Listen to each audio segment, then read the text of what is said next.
The hours out. Downed supercharger, barking dog, the EV scam that they won't tell you about. I mean, that's at least how I imagine that some people would write a title about this trip, which is interesting because this is the exact trip that when purchasing our car helped us decide to buy the Tesla over the Chevy Bolt. So every year right around Christmas time, we take this drive down to Texas from here in Louisville to Iowa Park, Texas, and we usually do it in this truck. It's right under 1,000 miles one way, but it was eye-opening for a variety of reasons. So if you can make it to the end of this video, I've got some stats that might even surprise you. Some good for the Tesla, some not so good for the Tesla. Planning an EV road trip is one thing. Experiencing it's something entirely different. So let's see if the Tesla can keep up with the truck in the real world. Good morning. It is 5:50 in the morning. Say hello, Hazel.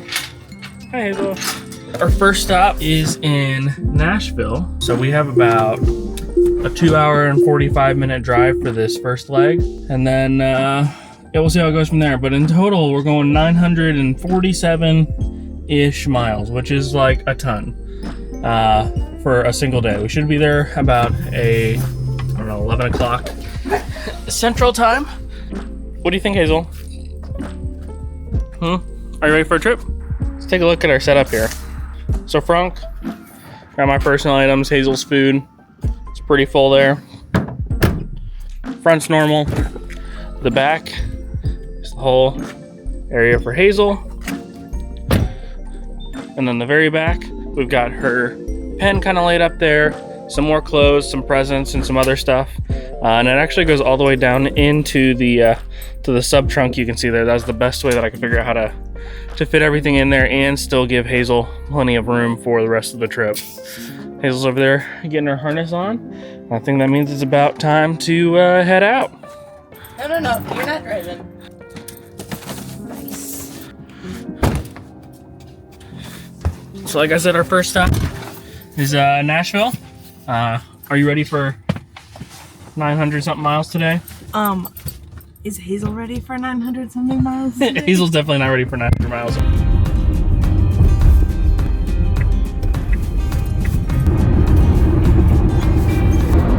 Traffic of the trip already, and it's been like 30 minutes. Apparently there's a multi-car pile up, but that does not bode well for our 900 miles. Especially I don't know, maybe we're getting it out of the way. Maybe. Another nice thing about taking side roads like that, even though it saved us a bunch of time compared to traffic, is it way increased our efficiency. Slower is definitely better for EVs, and I'm not gonna do that by choice. So if traffic makes me do it, I'll take the small wins.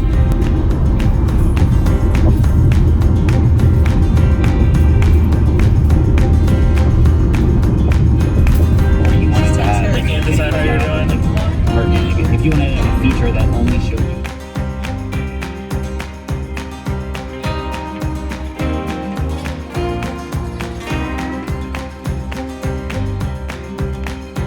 It's raining, and there's no canopy. I mean, obviously there's not, because there's never a canopy. Let's get plugged in.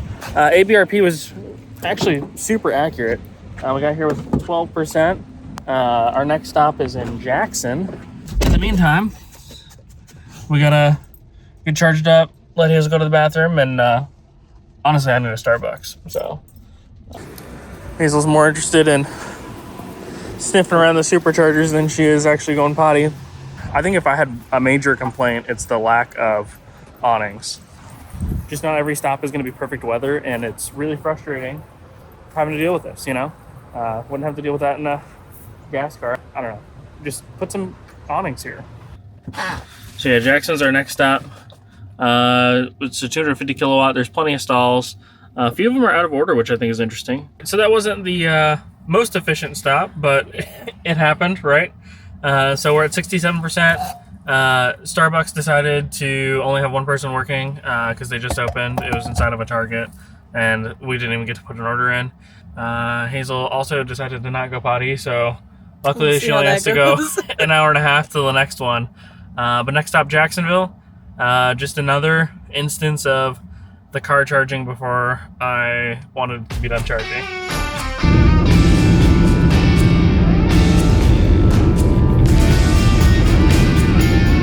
Hazel, what'd you think? She's kind of over it.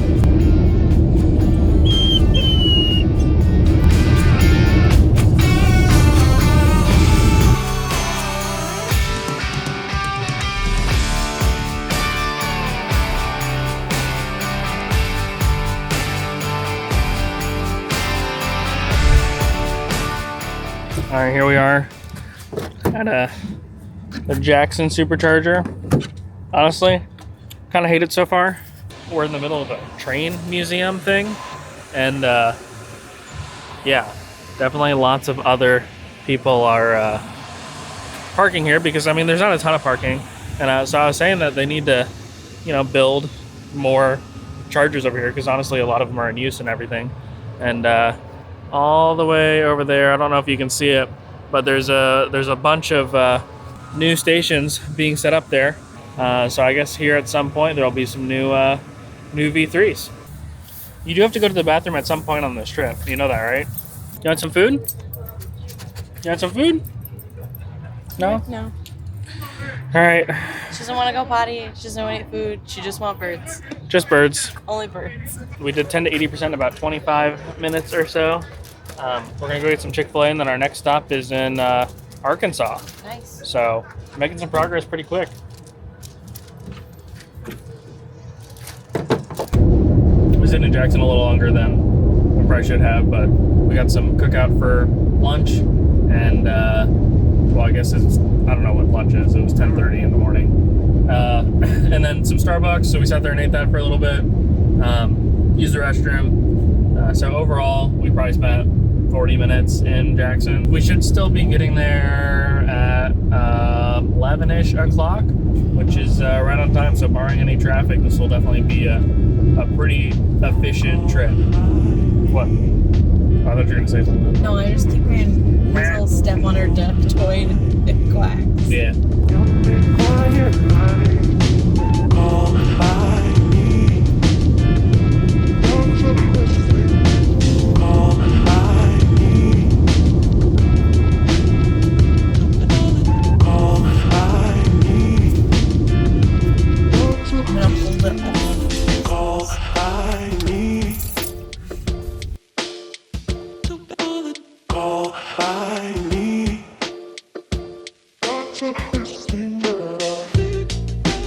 Alright, we made it here with 7%. Faye's getting Hazel out. She slept most of the time. So we're only to be here for about 10 minutes because we are gonna head over to Franklin's charging station, which should be a cool one. So I mean, I think this is another great example of a supercharger station that's like in the middle of nowhere. And honestly, like, I'm not sure what the deal is with like the placement of them, because like there's, like, I get it, there's a shopping center parking lot, but then like frankly there's a McDonald's over there, there's a gas station with plenty of like parking space over there. I think the placements could be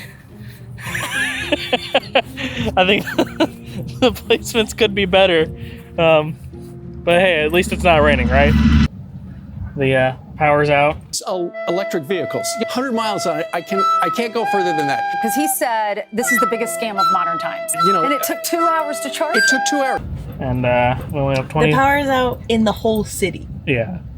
It is not just. So we looked at. Yeah. They said it's gonna be back in like 2 hours. It took 2 hours. And it looks like it went out like as soon as we got here too, which is a huge bummer. So we looked at some RV parks that are nearby that might have power, but by the time we get there, charge enough to make it to the next supercharger, by America or whatever, it'll be about 3:30 or the same exact amount of time. Our best bet is to just Wait it out. Wait it out, but definitely is a huge bummer. Yeah, I can learn how to crochet for sure. I mean, you hear the fans. The power's back on. Took about 40 minutes. We were told it would be until 3:30, and at 1:50 it clicked back on. So we only have to be here for about 10 or so minutes. It took 2 hours to charge. Yeah, there's 8 Teslas trying to pull 250 kilowatts. So we're actually, for the first time ever, limited to 167 kilowatts on a V3, which is pretty crazy because the 2 cabinets here can load share. Yeah, definitely like big bummer, but we're still gonna make it to our destination. Honestly, at a pretty typical time for what we do in the truck. Yeah, so. A lot of times we get in 1 o'clock in the morning or whatever. 1 or 2 o'clock the next morning. I was hoping we could have done a little better today, get there at like 10:30, but stuff happens. Well, after an insane stop here, Miss Hazel, We have enough to get to Franklin's charging, which I was really excited to get to, and I still kind of am a little bit. The nice thing is that the Little Rock, not the nice thing, the bad thing is the Little Rock supercharger actually has a like 5 to 10 minute wait and is 150 kilowatts power shared. Well, probably has a wait because everybody skipped this to try That's to get right. there. But the nice thing is that Franklin's does not have a wait, and we should still get the full 150. Look at all of these Teslas. I mean, there's Every single, well, there were 8. I just meant everyone was pulling max power. Yeah. And honestly, it was that's way crazy. way less worse than I thought it would be. Yeah, it could have been. When we first got there and it was down and they were saying 3:30, I was like, yeah, 3:30 would have been bad. Worst case scenario sounded like 6 o'clock, which would have been terrible. We were talking with the people in the Tesla next to us. They were coming from Maryland, trying to get to Oklahoma, and we were both just like, have a good time. I would be happy to never be in Brinkley, Arkansas ever again in my life. Yeah. No offense if you're from Brinkley, Arkansas. Hey, to their credit, they did get the power on. They did, yes. Twice as fast, 3 times as fast as they said they would. That is 100% which I true. think they deserve some props for.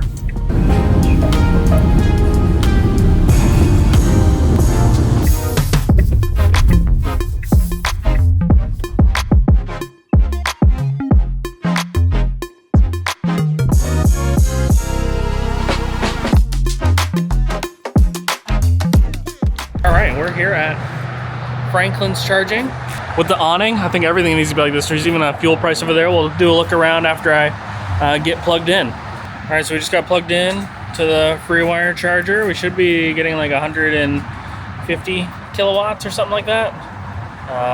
Yep, ramping up 120. The other option is the Tesla supercharger here in Little Rock, but that's it looks like there was a line for that one. But I'm excited to give this place a look and check it out because we definitely need more charging stops like this, especially with awnings. What do you think, Hazel? She's like, I have no idea what's going on. And then what I thought was super cool was on the outside here, there's the price per kilowatt hour, which is a lot of fun, which is cheaper than Tesla is right now, which is cool. But yeah, we're the only ones here right now, and I kind of can't believe it.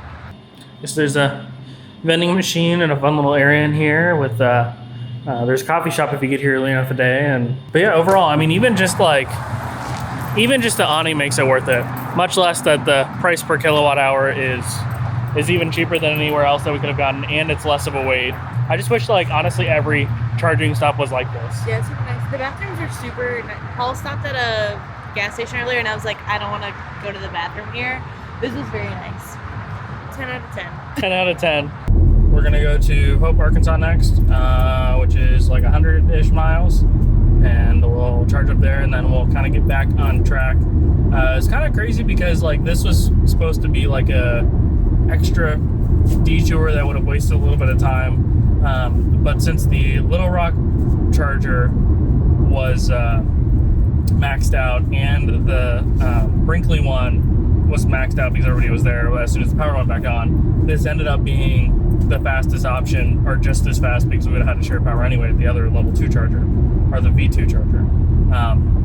So yeah, so now we got about an hour or so drive until the Hope, Arkansas one, which is a V3. Get some more power, and then we'll be on our way to Texas. Okay,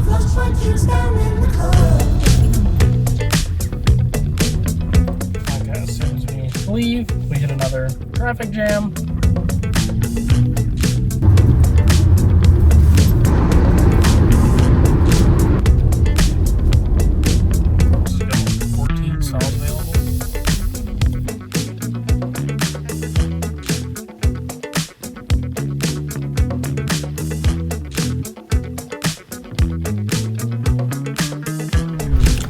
Okay, we made it to Hope, Arkansas. We're oh, big puppo. We're gonna just be here for probably 10 minutes, and then we're gonna head on to Texas. We'll get some Whataburger and go to New Boston. Hazel sees that other doggo. The power outage kind of messed up the hopping to like in the fastest part of the curve. So this will kind of get us back on that. It's at a gas station. I don't understand why not everything can be at a travel center like this. Like I can go in, use the restroom, get some water. It just makes everything so much easier. What do you think, Casey Bean? She was upset when you walked in. What do you think? She did like bark barks. She did bark barks? She was not happy that I left? She was like, my papa's leaving.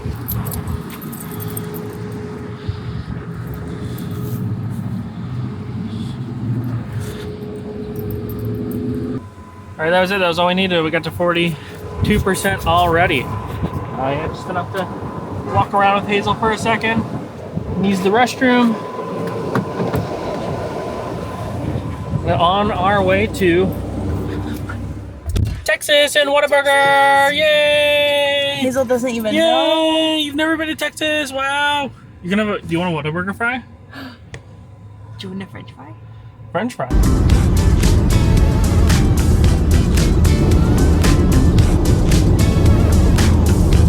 Thank you for choosing Whataburger, home with an all-time favorite. This is Todd. What can I get for you? Whataburger. What do you mean? Oh, Oh yeah. We I thought you meant like.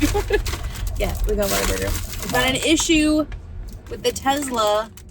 We have to return the Tesla Why? because Whataburger cups don't fit in the cup holders. This seems like a problem with Whataburger.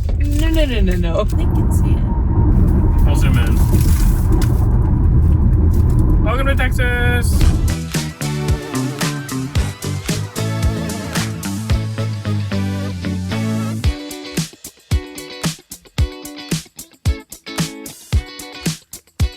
All right, we just got plugged in and we're first charger in Texas. I'm gonna eat some food. Faye already ate. We can leave here in as little as 13 minutes. This is actually a place where we stop for gas on the way out from her parents sometimes. Really nice bathrooms. I mean, it's the type of place where you like want to stop, you know? And now they have a bunch of superchargers. I think it's like 16 stalls or something like that. There it is, Texas. Always feeling like they can put big flags everywhere. I mean, I guess they can. Hey, it's Hazel! It's Hazel! Hi. Hi. You ready to go? All right, come on. Let's get in the car. Nope, She's this like- way. She's like, I don't want to get in the car. I'm sick of it. Are you gonna unplug the car or not? Oh, yeah, I guess I should unplug the car. That's a boy job. It's a boy job. You're not allowed to touch the charging equipment. I only charge at home. Oh, okay. No, here's the worst part is we're in Texas. We made it to New Boston. We have another 4 hours of driving. Yeah. So we're going to Denison, which is a little bit out of the way of what we would normally do, probably by about 30 miles. That's where the next charger is, and we can't quite make it. We'd be about like 20 to 30% short if we tried to make it all the way to Henrietta in one go. So at least for the next few years until some more superchargers get installed, we're going to be going to Denison.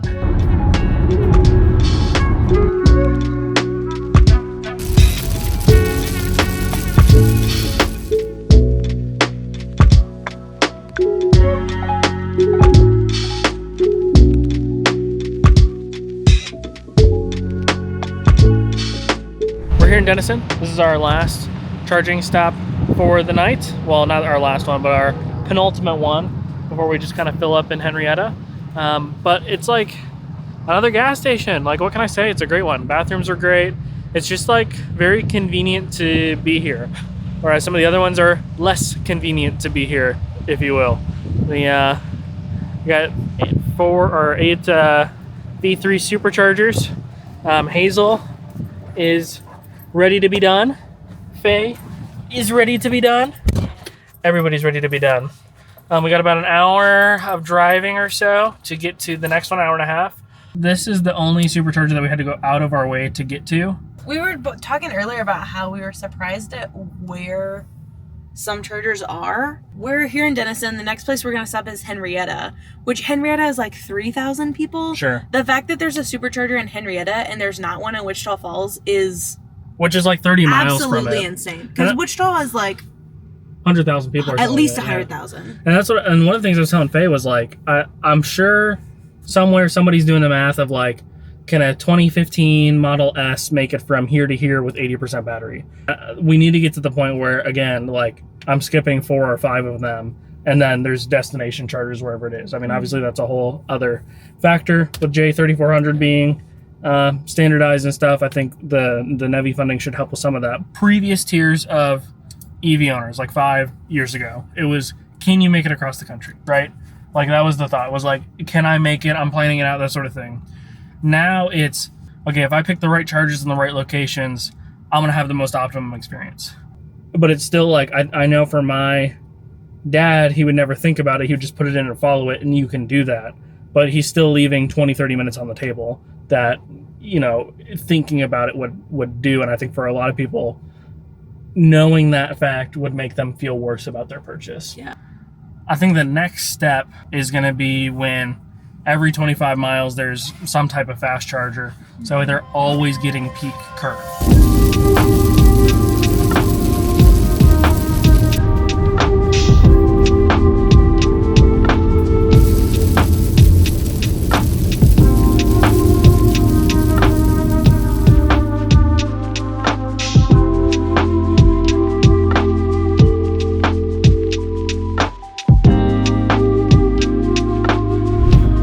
This is it, last charge of the trip. Charge up here pretty deep. I think we only actually have to be here for like maybe 5 minutes to make it to our destination, but we're gonna charge up more than that just so that way we can not have to plug in while we're here. So let's get plugged in and we'll maybe talk about some final thoughts before we wrap everything up. What do we think? We drove, what, like 950 plus miles one day? I mean, I'm pretty tired. I mean, yeah, I'm definitely done, but I'm emotionally.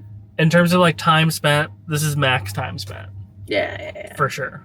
But overall, the infrastructure is pretty good. I think, again, like this is a V2, so we're only getting 128 kilowatts right now, which is definitely a bummer. But, you know, it's not the worst. I mean, I feel this way every year. Like, this is the time where I start to get, like, over it. And I think that, just, like, considering the Brinkley or wherever it was, we're, like, actually really close to what it was in the gas vehicle. Yeah, because a lot of times we'll get in at, like, 1 a.m. Yeah. in the truck. Yeah. And I do think that one part of that is Hazel, because we definitely, like, give her time to potty and get some wiggles out and stuff. We for sure could have been more efficient with bathrooms and food if we weren't messing with her. Yeah. But I think I have liked that we've been able to give her plenty of, like, out and about time. And honestly, she's done so good.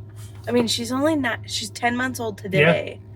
10 months. And she's doing great. She was a little anxious at first. She was a little whiny, but she's been doing, just being a pro.